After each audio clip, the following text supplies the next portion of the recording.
Alrighty then. Hello, everybody. Welcome to the Alex Cuesta Show. I hope everybody is having a good day. We are coming at you recording on Wednesday, May 11th, 2022. Hello, David. How are you? I'm doing all right. My back was hurting me a little bit today, so I still feel like an old man. I know I brought this up before, but I don't like it. I don't like it very much, but I mean, I'm still able to work out and such, so it's not that bad. Dave, are you 25 yet? Or are you turning 25 this year? I'm 25. I'm going to be turning 26. Oh, that's why you're fucked. Once you hit 25, injuries get exponentially worse. Oh, I know. Like that little injury that took like 3 weeks to be like fine, like you're good after 1 week, 3 weeks to fully recover. It takes 3 weeks just to realize you're still fucking hurt. And then another 6 years for it never to go away. So you're done. It's a good thing I got used to kind of pain all the time in general. So it's not that big of a deal to me. It's not that big of a deal to me. So yeah, it hurts, but as long as that's debilitating, then I'm all right. David's theme song is "Hurt So Good." Hurt so good. All right, before we get into anything else fun, like, share, follow, subscribe, rate 5 stars on Spotify and iTunes. Spread this word of mouth if you like it. Follow us on the socials. The Alex Cuesta Show. Anywhere you can find us, we should be there. Now, for any astute listener, you'll be asking, hey, Alex, did you miss shows again? What happened Monday and Tuesday? No, I didn't. Executive decision. The dailies, not only were they a shit ton of work and taking a ton of time away from my family to just enjoy podcasting, which I love.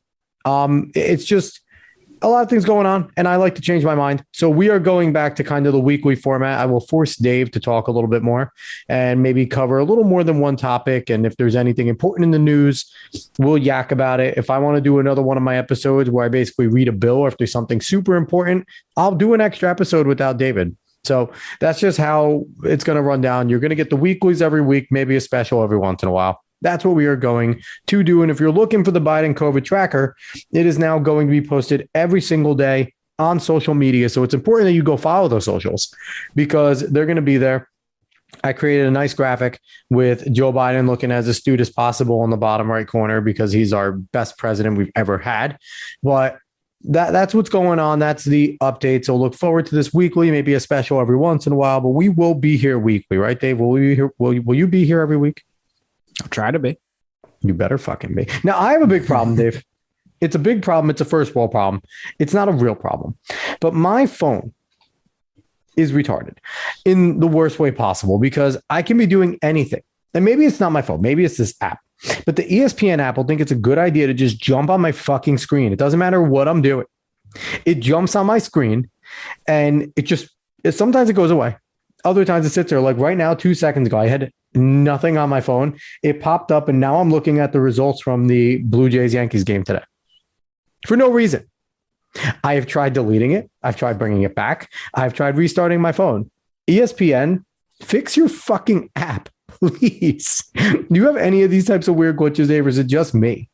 No, that hasn't happened with me with the ESPN app. Not to say that's a good app. It really isn't very good. It's really slow. And the UI is awful. The only reason I haven't had that issue. I can watch shit via. Yeah. Yes. the streaming. There is some issues with the streaming, but for the most part, it's really not that bad. It's gone a lot better. It could be a lot worse. So I'll give ESPN at least that. The streaming's not that bad. Yep.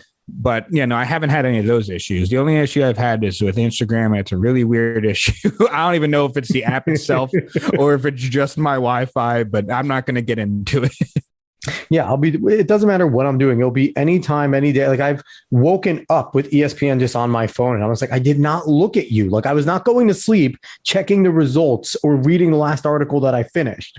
Like, no, it's a tedious thing. ESPN, please get on this and fix it. But we are going to jump right into some fun. Like I said, we might be going a little more Cuesta Dos style where we do a little more topics, but try and speed through them, which, David, we're not good at speeding through anything, but we're going to try and do it. So we're going to jump right in for nerd stuff. We're talking to you. Dragon Ball Superhero. I don't know if we talked about the fact that this is a thing, Dave. I think we might have mentioned it. I don't think we did. But Dragon Ball Z Superhero is the latest movie coming out on Dragon Ball Super from Akira Toriyama, the creator of Dragon Ball. They just keep on coming out and making more new stuff. The manga is still going on. It releases on the 20th of every month. It's still pretty fresh and good. But this we've been kind of getting the teaser content in movies that are canon from Dragon Ball Super, which has been different. The last time we saw them, what is it now? 2 years ago since Broly came out, Dave? About 3. It has to be 2-3 years ago was Dragon Ball Super Broly. I think it was and 3, yeah. You know, I will give Akira Toriyama and Dragon Ball the team credit for starting this gigantic boom of anime movies that we've had lately, because after Broly came out, which was fantastic, we then had the Demon Slayer Mugen Train and Jujutsu Kaisen Zero, which I still have not seen, even though I'm the person that kind of introduced everybody into Jujutsu Kaisen. Really, like, I was on it big time. And 2018. So 3-4 years ago, about Jesus Christ. But so I haven't seen, Dave, you've seen Jujutsu Kaisen Zero. You thought it was good, right? It was pretty damn good. Yeah. Maybe I'm not as big because I read the prequel already, so I know exactly what's supposed to happen, but I'm a sinner. I need to see it. But we have a new anime movie coming out that they're hoping can reach to the levels of those two, because Mugen Train from Demon Slayer was gigantic. Jujutsu Kaisen Zero is the highest grossing Japanese movie currently. It's the big surge of anime is here, and it's smart for Dragon Ball to take advantage of this because they are easily the most popular anime of all time. I don't think there's a question that the Dragon Ball franchise is the most popular anime of all time. Everyone knows Goku, whether you like anime or not. You know who Goku is. Dave, what is your argument there? What do you think is going to be all-time popular? Pokemon. Now, you could say all-encompassing games. Maybe it gets a little murky there, but I would say Pokemon. Okay, so we'll talk shonen. So maybe the most popular shonen anime of all time. You got me there. Pokemon is certainly the most popular. Yeah, it's the most popular because it still has followings from everyone. So yeah, you got me anyone there. Pikachu and they know. I forgot Pokemon was an anime. I'm not gonna lie, which is fair, I think, because like you said, the games and just it's kind of so mainstream at this point, and it was just the way Ash hasn't gotten any older. We can go into Pokemon lore another time, but Dragon Ball Super Superhero. Quick synopsis about it. It's a new story. They're bringing back the Red Ribbon Army, which Toriyama is known to bring back his villains, but he manages to keep it fresh. It's not annoying like some people that bring things back. He manages to keep it fresh. So he brings back the Red Ribbon. There's these 2 new androids, which aren't really androids. They're all cyborgs, but he calls them androids. There are these 2 new androids that come. They call themselves superheroes. Right away in the trailer, you could see they attack Piccolo. It seems like they do some shit to Pan, Gohan's daughter, and then Pan gets all sorts of buffed up. So she does some shit, which is awesome because they hinted in the anime that Pan had hidden powers, similar to the way Gohan had a lot of hidden potential. And you see her do some stuff. And then you really see the focus on Gohan. Gohan is the main guy there. He takes off his glasses. He looks like he hasn't stopped training, which is nice. You see him in Ultimate form. He goes into Super Saiyan 2 form. And that's essentially what you get. They're going to make a battle. You see clips of Goku. You see a little bit of Broly. You see Vegeta. It looks like they're nowhere to be found in this fight that's going on. So from all intents and purposes, from all synopsises, this is a Gohan Piccolo fight. And now we got the Japanese release date. It was July 11th. We got that, I think, at Anime Con or with something over in Japan. They announced that release date. It might have been on Goku Day that they announced that release date. But we just got the other day that the North American and global release date, they didn't give the actual day, but it's only about a month behind in August. Now, Dave, outside of essentially Mugen Train and Jujutsu Kaisen, this is almost unprecedented that you're getting such a quick turnaround from the actual source content in Japan to it coming globally. And especially because I think they're bringing it as a dub, which it's pretty unbelievable if they're going to get it together that quickly. Normally, this takes a little bit of time. Dave, are you going to watch it subbed right away when it comes out in July when we can watch it? Or are you going to wait? Or are you just going to watch both to see how they play out? I'm not sure. Honestly, I'll probably forget for a while. And then as soon as I hear that it's going to be coming out, then I'll make my decision then. It really just depends on how I'm feeling, honestly. I'm not going to lie to you. I have no problem watching it subbed as soon as it comes out.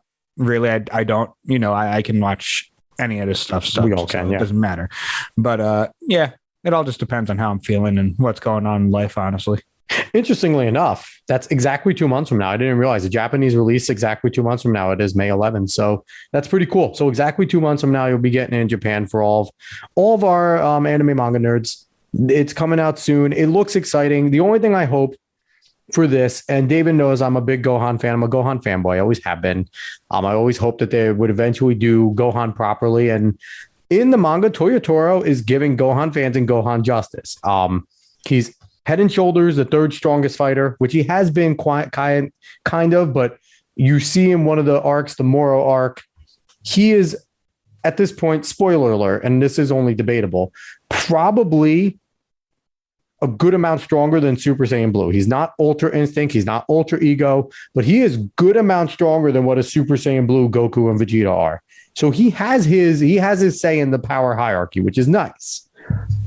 Which is nice to see. I'm just hoping that this movie, they don't nerf it for the sake of the fact that it's not Goku and it's not Broly and it's not Vegeta. And I'm just hoping that they continue to give Gohan his share. Dave, from everything that it looks like they're going to attempt to give Gohan a proper time. In all the movies he's been in, when he was solo on BoJack, they made his Super Saiyan 2 look unbelievably powerful as a teen. When he fought Broly for the second time, he held his own. It was they've done him right in the movies. Are you hopeful that they're actually not going to screw him and that Toriyama's finally going to actually like him? Or you think this is going to be Toriyama's last screw you? You didn't let me make him the main character when I wanted to. I'm not sure. They're showing him a lot, so I think that they're actually going to utilize him as they want to. I think they'll actually make him strong. They'll make him more of the main guy for this one, especially since we've seen Goku and Vegeta a lot, and especially since this isn't canon necessarily. This one is canon, I believe. Is it canon? I believe it is canon. I believe that all the movies so far, all the movies with anything super labeled on it is canon. Okay, that's fair. That's fair then. I just didn't think it was because I wasn't really following the manga very much. But then again, Broly didn't either. So yeah, no, the manga and the anime are completely different. Yeah, no, that's completely fair. I'm a little off on how it worked, but yeah, I mean, we'll see how it goes. I do think that they're going to be nicer to Gohan this time, just because of the trailers, really. Yeah. If anything, they still might have him kind of lose and need help, but he'll at least look cool doing it. God, I hope not. But hey, it looks like Piccolo gets a new form. He looks like he loses his lines and gets a new form as a Namekian, which would be pretty dope to see Piccolo jump up in power again and kind of keep pace-ish. Yeah. So let's jump away from the nerdy stuff and let's go to the stuff that used to be not cool as a sports fan to like and is now really cool to like as a sports fan. UFC. There was a time in UFC where if you liked it, you were a weirdo. But UFC, we have not talked about UFC for a long time, Dave. It's been 2 months since we talked about it with the Covington Masvidal fight. And since then, Masvidal has ended up giving Covington a brain injury. But outside of that, not in the fight either. No, not in the fight. On the streets after Covington talked shit, Masvidal hit him. And Covington apparently has a brain injury, which... I think Covington's fine, but I think he's okay. I think it was just, it is what I know. He's suing Masvidal, so that's going to be interesting. We'll talk about that eventually when that comes to fruition and what happens. But we just had, I want to say on paper, it was a really good card. And for the most part, it was a good card, except one of the worst fights in the history of UFC occurred on that card. Yeah. Dave, you're the UFC guy. Let's go over 270. I'm just going to go main card. You want to just go main card, no prelims? Main card. There's really not too much to talk about in the prelims. There's some flyweight bout that might mean something, but overall, let's go main card. Okay. Starting off, Randy Brown and Chaos Williams. It's a damn good fight. Chaos just needs to sharpen up a little bit striking wise. Otherwise, he has power for days. So he's terrifying. In fact, he even got a knockdown on Randy Brown. But Randy Brown is kind of Bobby Green-like, able to use distance and really use a damn good head movement. He's fun to watch. I recommend watching any of those two guys anytime they fight. Randy Brown did end up getting the win on a split decision. After that, we had Mauricio Shogun Hua. Yeah, I know. A name, if you've watched any UFC, that you probably didn't think you'd hear again. I didn't even realize he was still fighting. I'm not going to lie to you, which is probably bad on my part. Well, apparently this is part of his last two fights. He wanted two more, and then he's gone, which I'm fine with, honestly. He knows when he wants to be done, so that's cool. But Yeah, he was Shogun fighting. should be out. I like Shogun, but he should be out. Yeah. He is fighting Ovince St. Preux, OSP, who is a good fighter, but streaky, mainly because he's more of a counter puncher and he's slower in the fight game. He's just a different kind of fighter. Yep. OSP ended up winning that in a split decision. And honestly, Shogun is still a damn good fighter. He's just old. He's just older and slower than he used to be. And that's it. But you know what, though? It's crazy because you have Shogun who's fought in the ring 41 times. And you're looking at that and you're like, holy shit. And that's 41 times a professional fighter is a lot. And he's 40-something years old. But you look over at OSP, and it's not like OSP is that much better. OSP, he's fought in the ring 30, 40, 42 times. Yeah. So he's been these are two experienced veteran guys, and you got what you thought you were going to get out of them. They kind of came and they both did what they do. It's not, you weren't surprised. There was nothing surprising. It's not like coming in and watching Nagano wrestle. Like these two guys stuck to what they did and they fought it out, and it was entertaining, and they didn't look like old guys. They didn't look like old men when they fought. Yeah. I mean, the only thing that might have annoyed people is OSP's fighting style, but that's his fighting style. He sits and he bides time and he makes you impatient and he counterpunches. He's a very good counterpuncher. He's been successful, 26 wins. So exactly. That's the thing. And he's fought some of the best in the light heavyweight division. Yes, he has. But yeah, he ended up winning on a split decision as well. Next fight was one of the bigger fights of the night. In fact, probably some people's most anticipated fight of the night. I'm so sad. Michael Chandler versus Tony Ferguson. In the first round of this fight, Tony Ferguson looked damn good. Tony Ferguson's striking was on point, and everyone coming into this has said he's hittable. And Tony Ferguson is hittable. He's always been hittable, but he's never really usually down, or if he is down, he's not out. And his ground game is damn good enough to make you wary. And he's so unorthodox that he's comfortable in every which way. You can't get Tony Ferguson uncomfortable in a fight except for what happened in this fight. And he knocked down Michael Chandler with a left hook. And then he really kept connecting with a left hook throughout the first round. Michael Chandler has some genuine issues. And credit to Michael Chandler, though. Michael Chandler is tough as they come. And he's very similar to Tony Ferguson in the sense where you knock him down, he's not going to stay down. Like he's the type of guy he has a tough chin. He can take a hit. He could take a knockdown. The credit to Michael Chandler is the man is never flustered.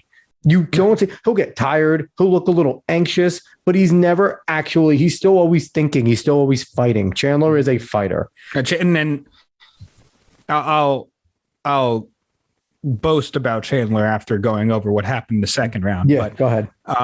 Some of the saddest and some of the most craziest things happened in that second round, which is Michael Chandler comes out and throws a full front punt kick to Tony Ferguson's chin. Yeah. I don't know if you've seen the videos, if you've seen the picture of when it connected, which big ups to that photographer for getting amazing. That's a great catch. It's incredible what happened to Tony Ferguson and shut the lights out for minutes. It was a UFC video game type of knockout. It was a type you do in actual video games. Yeah. You don't see this. This was falling face forward kind of knockout. And those are bad. Those are really, really bad. But and people did compare it to Anderson Silva, but I do agree with what others are saying that it's not Anderson Silva. Anderson Silva was an actual karate kick. And I mean, usually it goes to the body, but he went to the face and he caught Vitor. But Vitor wasn't even completely unconscious after it. Yep, he was just damn close. Yeah. But that was a karate kick. You could see the snap on Anderson's kick. Michael Chandler's kick was a straight punt. There wasn't really a snap. He was kicking a ball. And the thing about it, Dave, it looked like one of those kicks that was more of it has intent. If it lands, it's going to do what it did. But it was kind of that testing the water, back the fuck up type of kick where I don't think, you kick with those kicks are intended to get the result that he got. But normally they're either strifed, they're blocked or defended, they're half hits. Like guys usually get out of the way and it's more of a message sending kick. Like, I want to kick you in the face. Let's change a kind of an eye thing. That kick is there now. Yeah. Well, and the thing is that Chandler in the post interview, right in the ring, he was asked, do you even drill that? Did you see that? He didn't drill that kick at all. They drilled uppercuts because Tony Ferguson holds his guard a little out. Yep. He doesn't hold it in the center. So they drilled uppercuts going up the middle. And he just decided at that time, let me try this kick, which is awesome. Yeah. Because it made one of the most memorable KOs in UFC history, honestly. One of the most memorable in UFC history, because not only did you KO someone like that, but you KO'd Tony Ferguson, who's never been put unconscious like that. Yep. And this could be a career ender for Tony Ferguson, similar to the way that it's a career ender for Frankie Edgar.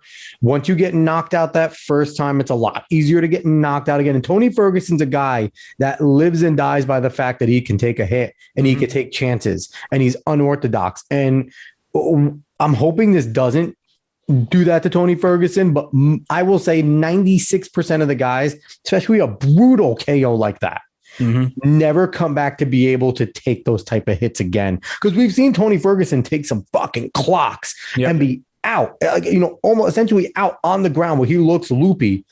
But Tony Ferguson is always able to get in guard even when he's loopy. He was actually out this time. And there was a no question. And Chandler didn't even, he did a backflip onto him, but he didn't backflip onto him. Great restraint by Chandler, because he saw him coming down. He was going to punch, finish the fight. Saw he was out. You're taught to go. Saw he was out, didn't do it. And then he backflipped 3 or 4 times because the crowd wanted one more each time. So I have a question, Dave. You follow this a lot more than me.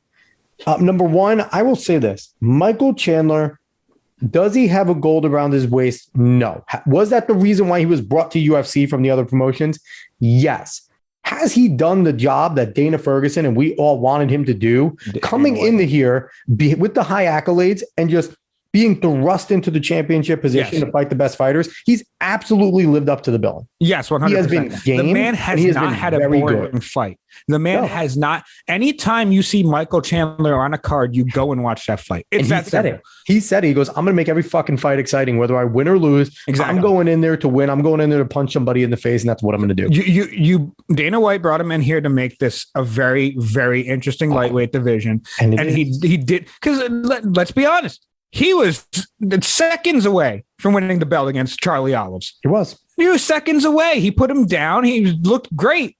And then he ended up losing. But I mean, we'll go over that. Everyone does, Saul Oliveira. Yes. But Michael Chandler has not had a boring fight. I mean, it's only been 4, but still, you watch Dan Hooker. He knocks out Dan Hooker. Charles Oliveira, damn good fight. Both of them get knocked down. Justin Gaethje. I don't know if he knocked down Gaethje, but he wobbled him. He had him close. I think he put Gaethje on the ground, though, at one point. He definitely took him down. He took him down. I don't think he put him on the ground, but he did take him, which Gaethje didn't expect. He was a big takedown. It was actually close to a slam, and then Gaethje scrambled. It was awesome. Gaethje's so good at that type of shit. But then again, that fight, honestly, if you're going to introduce someone in the UFC, Michael Chandler, Justin Gaethje is a great fight to do it on. This one, where he puts a KO and basically into the history of the UFC. So where does Michael Chandler go from here, Dave? Where does he go? Does he now? Because I'm going to say it. I'm going to spoiler event. The lightweight championship is vacated after this card. Is he now a contender? Should he fight for a title at this point? So we'll go over it more later. Yes. He doesn't have your opinion, should he be in line? We know what's probably going to happen. We'll talk about what's probably going to happen because Dana White is a money whore, which fine by me. But does Michael Chandler, after what he's done, deserve that chance again? Because we don't know how many more he's going to get. He's not a spring chicken. Yeah, he genuinely could. You can make an argument for it. I wouldn't.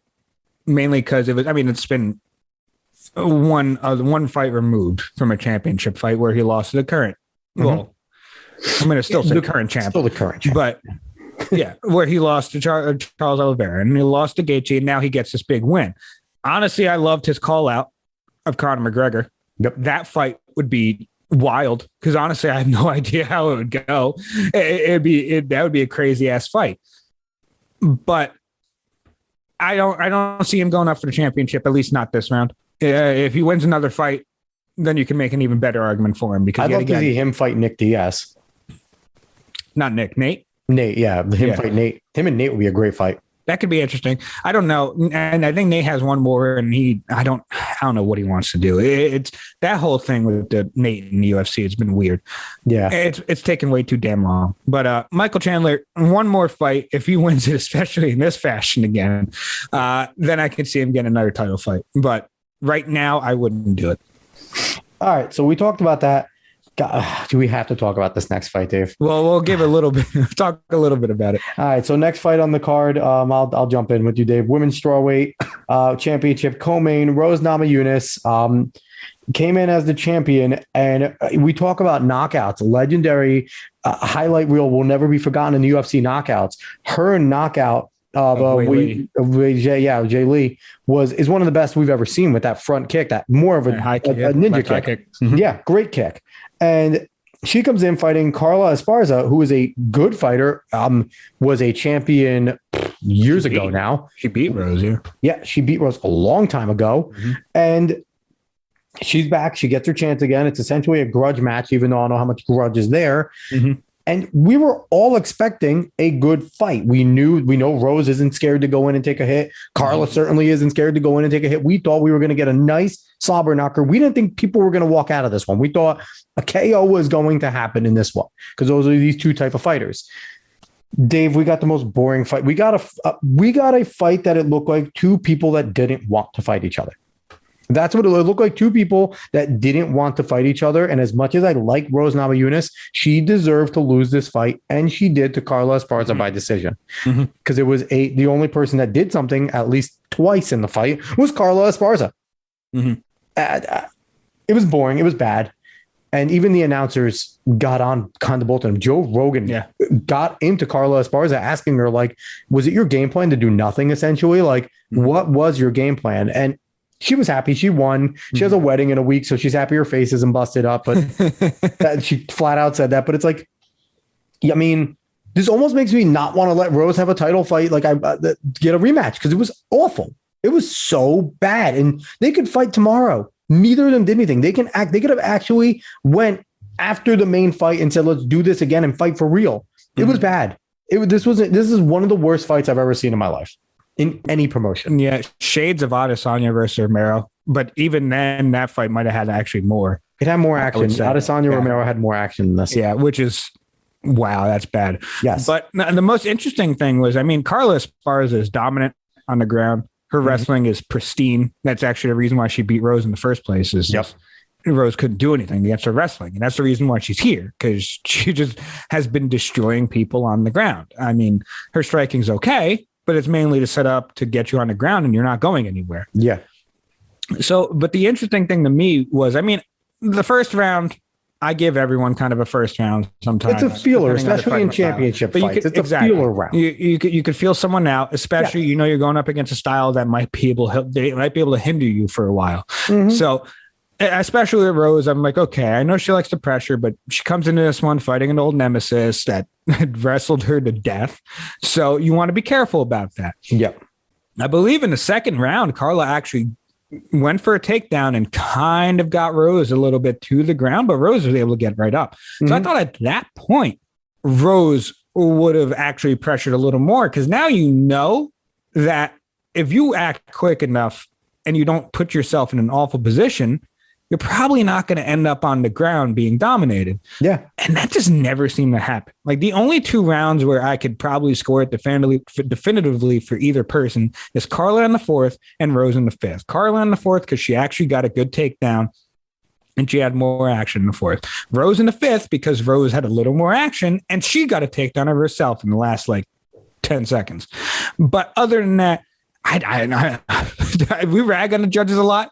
I don't know how the hell you score this. No shot. And the only, I get scoring it for Carla because Carla seemed to do at least a little bit more. She went for some takedowns in other rounds. She did a little more. Rose just didn't throw a lot, which didn't make a lot of sense. I would have scored this for Carla out of spite.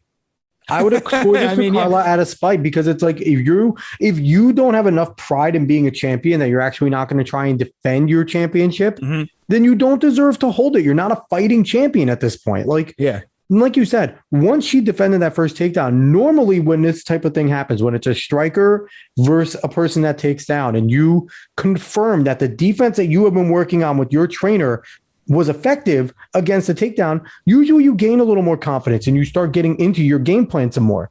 We didn't even see Rose work a jab. We didn't see her work her legs, which Rose is very good with the kicks. She has a great mid kick. It's not even a leg kick. Her mid kick is fantastic that she does to the outside of the thigh.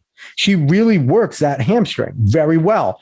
And we didn't see any of that. We didn't see the attempts. We saw very light tapping, like some jabs, and neither of them were willing to engage. It was bizarre. The thing is that, especially Rose is very well known for her combos as well. She throws a lot of punches sometimes. Hell yeah.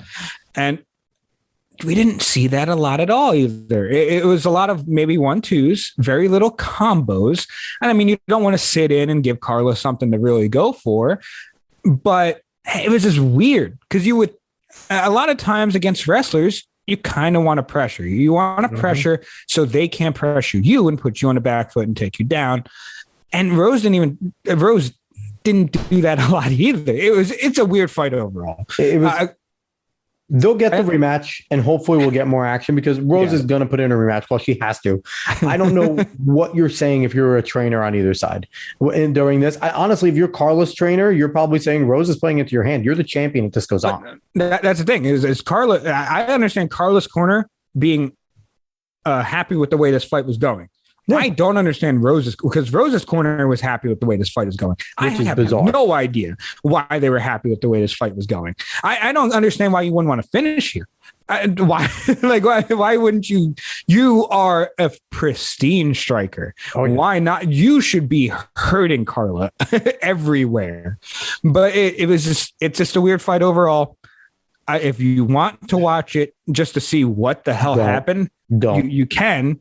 Just do not be laying down or maybe even sitting down because you may fall asleep. Her goal should have been to ruin her wedding photos. That should have been the only fucking goal. Rose's mind. Ruin the wedding photos and make her have to get plastic surgery 2 days before it. Anyway, let's move on to a real fight. Wasn't a long fight, but it was a good fight for the time that it lasted. The lightweight fight, main event. Now, the tragedy of this fight is only one person could walk out a champion. That was Justin Gaethje, the challenger. Charles Oliveira, we mentioned Charlie Olives, did not make weight. He's a half-pound overweight, and he was, the moment that bell rung, he was officially stripped of his title. There was a lot of things going on. Gaethje was locked in, Dave. He looked really good early on. Good strikes, rocked Olives, rocked him.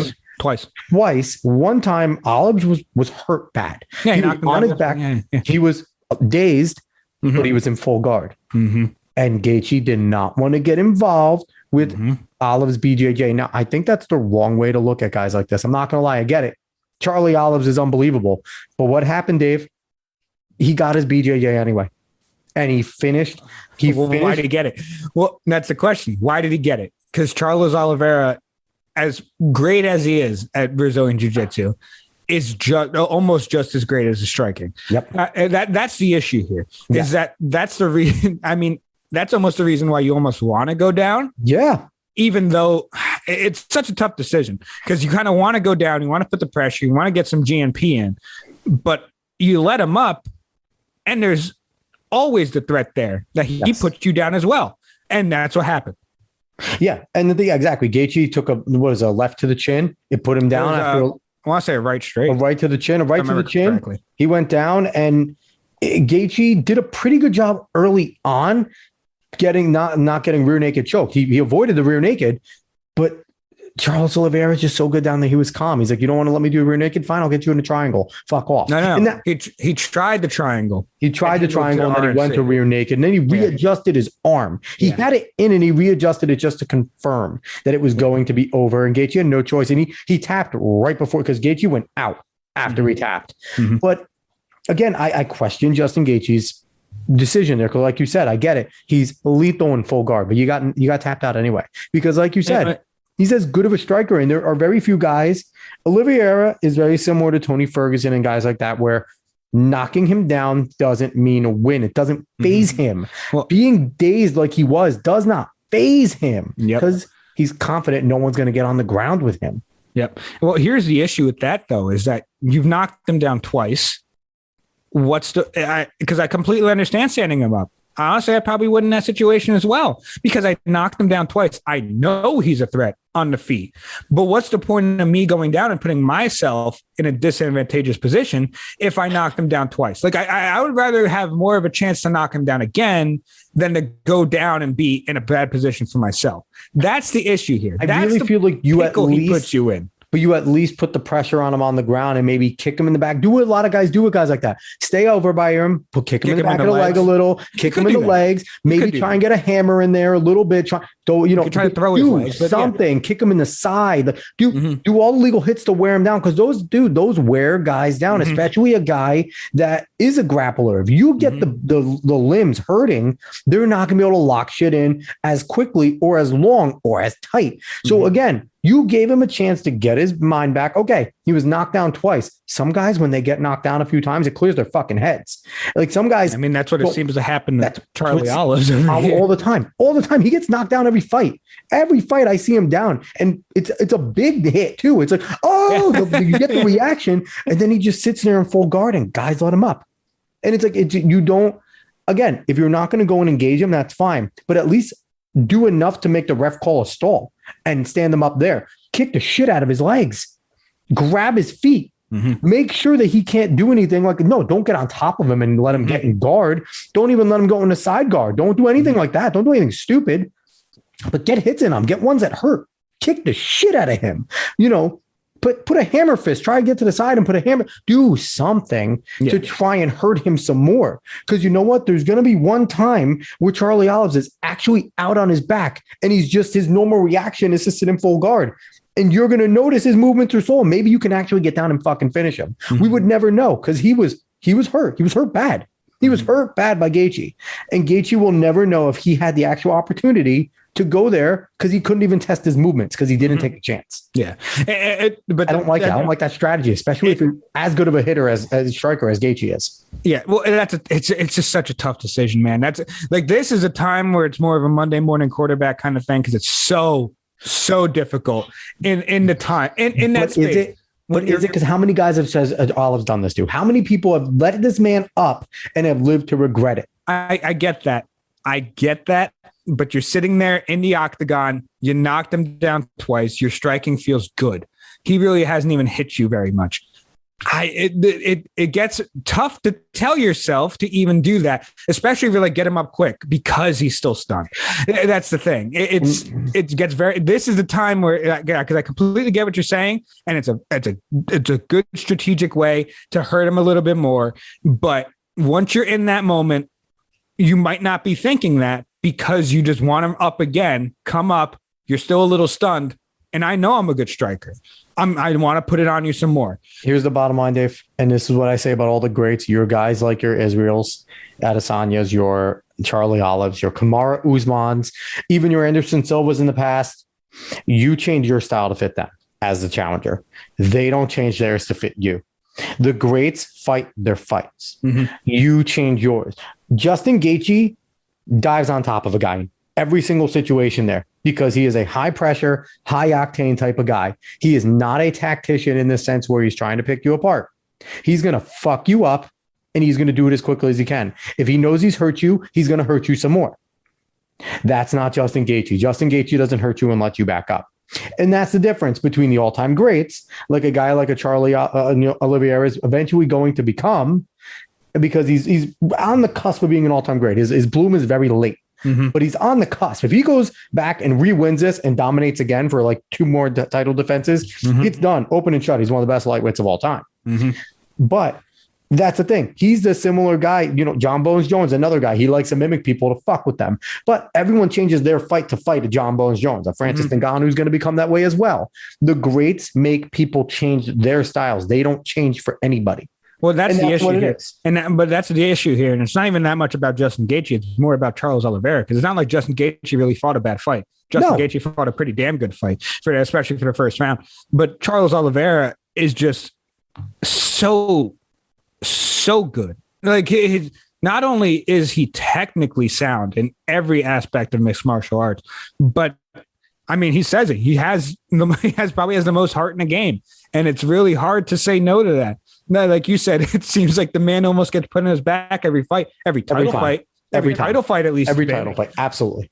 So, and then he gets back up and then he dominates. It's not even like he survived the round and he wins. No, he dominates in the same round. It makes no sense. He got his ass beat for 2 minutes. In that first round, he got his ass beat for 2 minutes by Justin Gaethje. Yeah. And all it took was one hit. One knockdown. One knockdown, a failed submission, which Gaethje did a great job defending. That triangle was in. And Gaethje defended it. Yeah. That triangle was almost locked, and Gaethje got out of it. And what did Olives do? Cool, bitch. Right on his back. Cool, bitch. I got your back. And that's the thing. So, Dave, I'm looking at the rankings here right now. I'm looking at the rankings for lightweight. Lightweight's insane. There was a lot of good challengers. We talked about Michael Chandler. After that fight, me and you both talked. You're thinking Islam would be logically the next up. It's not going to be Islam because who did he call out? He called out Conor McGregor. If Conor's ready to fight, we're going to see a Charlie Olives Conor McGregor title fight because Dana White likes seeing $1 million pots, not $750,000 pots. He likes seeing $6, $7, $8 million pots because Conor McGregor's name is there. It's not going to be fair, but man, what a fucking comeback story if Conor McGregor comes and beats Charlie Olives. Holy shit. If he knocks out, if he's the guy to do that. McGregor beats Charlie Oliveira, we'll never hear the end of it. If we already think he talks a lot, oh my God. If he makes this type of comeback, does he enter into, even with all of his losses and all of his struggles, does he enter into that legendary Anderson Silva type realm of just no doubt greats? Because to fall how he has fallen with his injury, with his losses, he's not a perfect superstar, Conor McGregor, in any way, shape, or form. But if he does that, what the fuck? What can you say about the guy? If he comes and beats the top dog, what are we going to do? Like, where do you put Conor if that happens? Number one, and we know he doesn't deserve the title fight, but what chance does he have against Charlie Olives and the way he's fighting right now? With the way Oliveira's fighting, I don't give Conor much of a chance. I'm not going to lie. If Conor catches him, he has to put him out. Yeah. But that's the thing. I don't. Oliveira just is so damn good striking wise. You have to knock Oliveira out. You don't just put him down. You have to knock him out. It has to be done. That's the thing. And I think he'll be able to catch McGregor.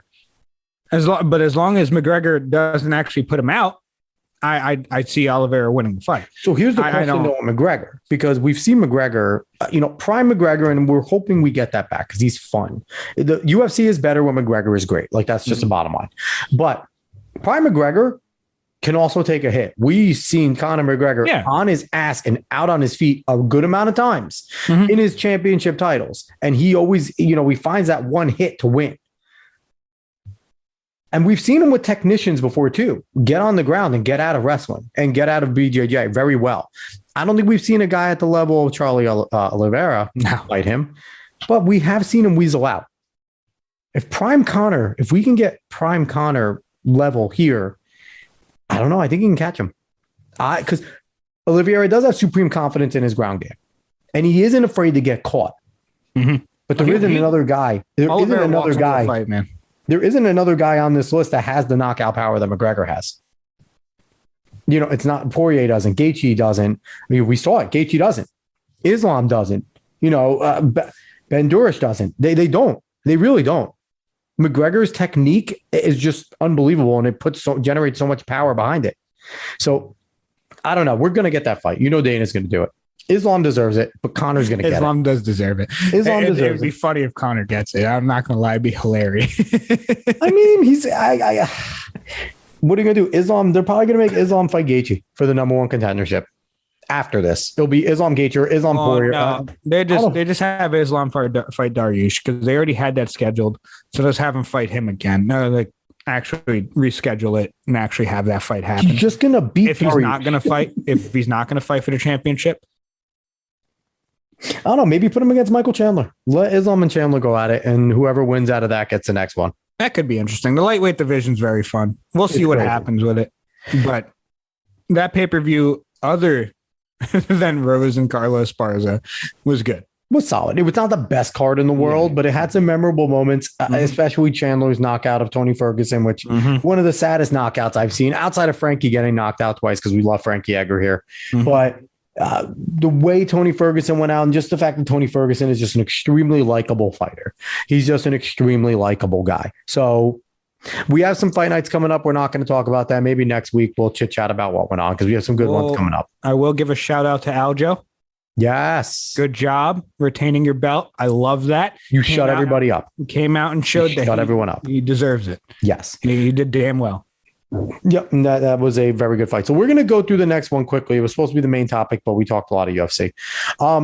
Basically, we're just going to do a blurb here, Dave. We want to come out, I think, uniformly, the protests going on with the Supreme Court justices in their homes, not only is it wrong, it's actually against federal law. You are not allowed to protest a federal politician or a judge to influence the result of a result of a law, result of especially a court decision. It's actually a federal law that, and let's not do anything. It's Antifa out there. It's the fucking brown shirts of the leftists that are out there trying to do their bullshit. And it's wrong. It's all over abortion. It's over the Mississippi law that I read on the Daily Show a few days ago, last week at some point, which is a short law. And as much as I agree with most of it, but I'll just give a quick synopsis. Can't get an abortion past 15 weeks. If you do get an abortion, nothing can go after the woman.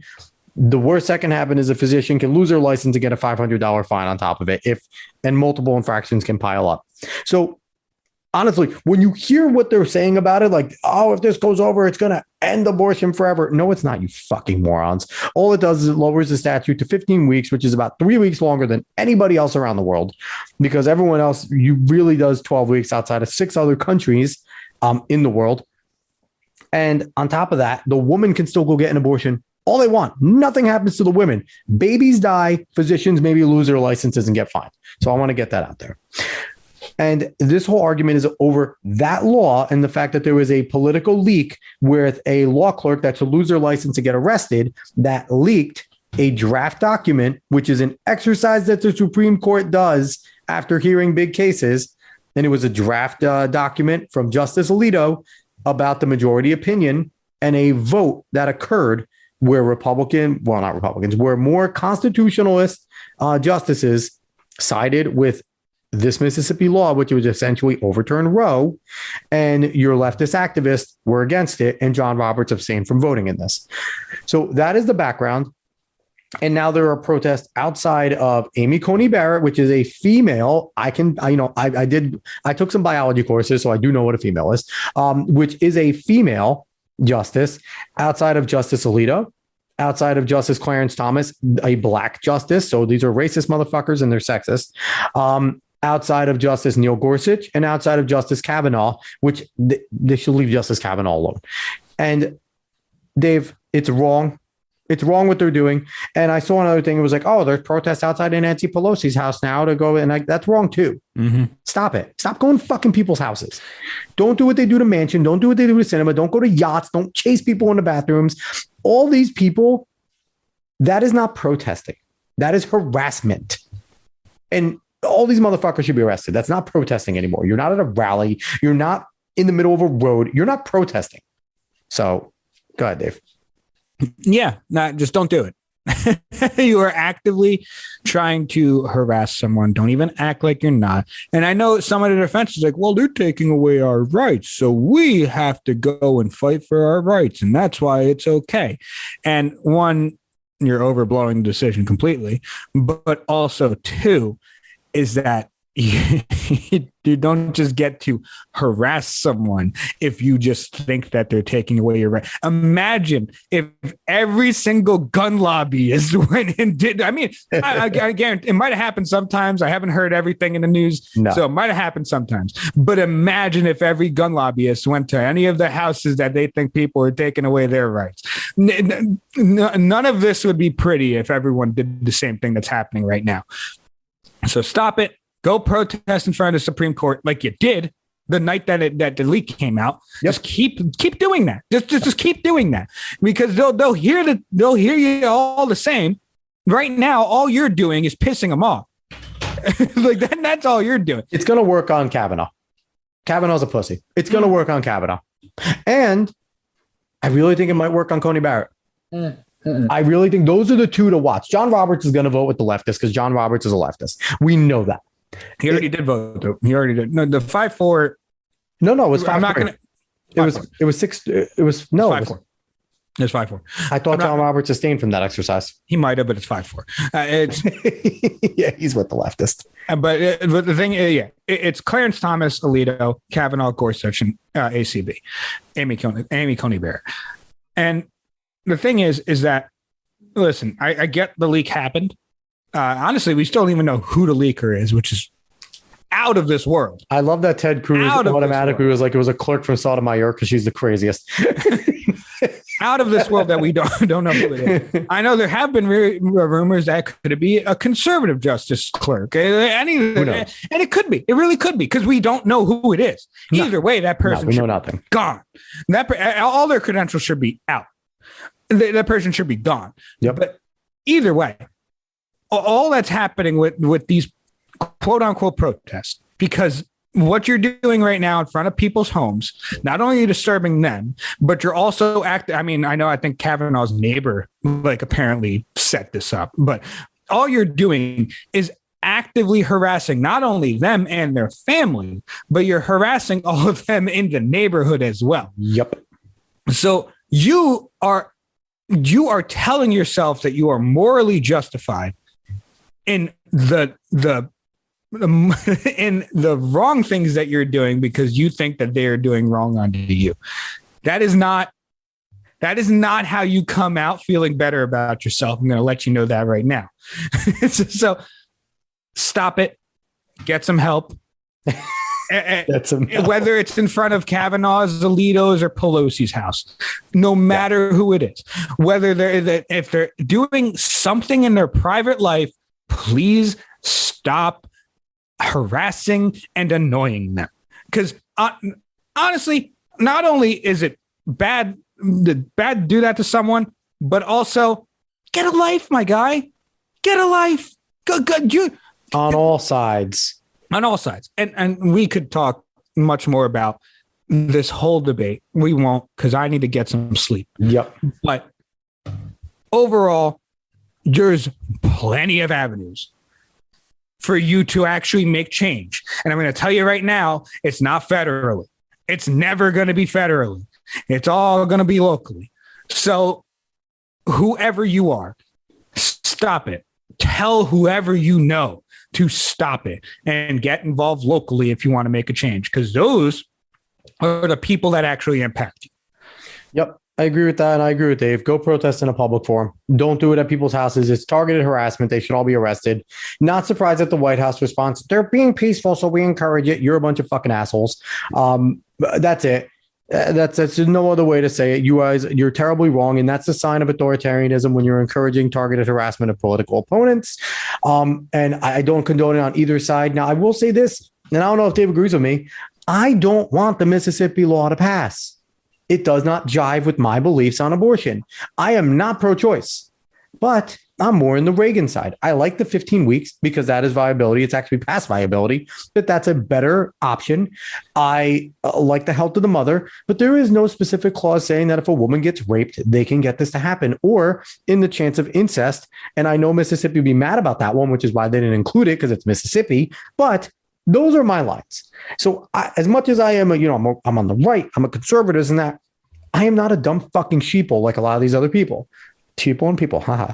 I'm not like, that's my line. The Mississippi law, what it should be done is they should tell them to go back and rewrite it and repass it and include these things, because then that makes sense. And I'm tired of seeing the pro-lifers that are arguing against rape, saying that we still make that chick carry that to term. Fuck you. I'm not a big time radical feminist, but that's insane to do. So that's my thing. And, I guess, I don't know. It's just annoying. The whole entire situation is annoying with the protest, and the fact that it's about another lie. It's about another lie going on with what the bill's going to actually do. I'm not going to go in this debate. One, it's a very complex topic. If you don't think it is, and you don't know anything about the topic, absolutely. I'm sorry to tell you this. Yeah. But also, we have other pressing things to think about, people. Their food shortage is still going to happen. Nope. There's plenty of things that are still happening around this country that we have to actually worry about, other than Roe v. Wade getting overturned. Nah, and if you want to, my body, my choice, Dave. No, think I'm somehow wrong about that, then please look at your wallet. Please look at things going on around you and talk to me after that. My body, my choice. But all right, that's going to close out this episode. We were nerds. We had some fun. We got annoyed. Everything was in here. It was a great episode. Everyone, again, expect to hear us back next week. Dailies are kaput for now. If I have anything to say, I'll jump on and I'll do a show. But it's not going to be as regimented and as scheduled. If you liked what you heard, give a like, share, follow, subscribe, rate 5 stars on Spotify and iTunes. Spread this word of mouth and go find us on the socials. Again, it's as important as ever, because if you like the daily Biden COVID tracker and you like to see the numbers, even if it's not to say fuck Joe Biden, if you like to see where the COVID numbers are on a day-to-day basis, what the increase is, I'm giving it to you. Go on the socials, go follow, go subscribe, go whatever you need to do, and you'll see it on there. So I'm going to do those types of things. Dave, do you have anything to say before we close this one out? I do not. I enjoyed today. It was a good mess of topics. And if you are upset about anything we said, whether UFC wise or abortion takes wise, then come and talk to me. Don't worry. I don't bite. No. We invite any and all to come on the show, but be wary. We are a show now that embraces arguments. We're not going to be. I'm not going to yell at you. I'm not a debate me, bro. I'm not going to yell at you. I might yell at you, but I'm not going to attack you personally unless you deserve it. So how about that? Unless you are a person that thinks like diversity, equity, inclusion belongs in a classroom, then I will yell at you. But outside of that, you probably won't get yelled at. All right, everyone, now that I made us not inviting, but please, really? I agree with David. If you have a problem, what we have to say, come on the show. You don't have to be a big, important person. We don't give a fuck who you are. Come on the show. We'll talk to anybody. We're nobodies. We're cool with other people. All right, everyone, thank you so much for listening. We will be back next week. So long, everybody.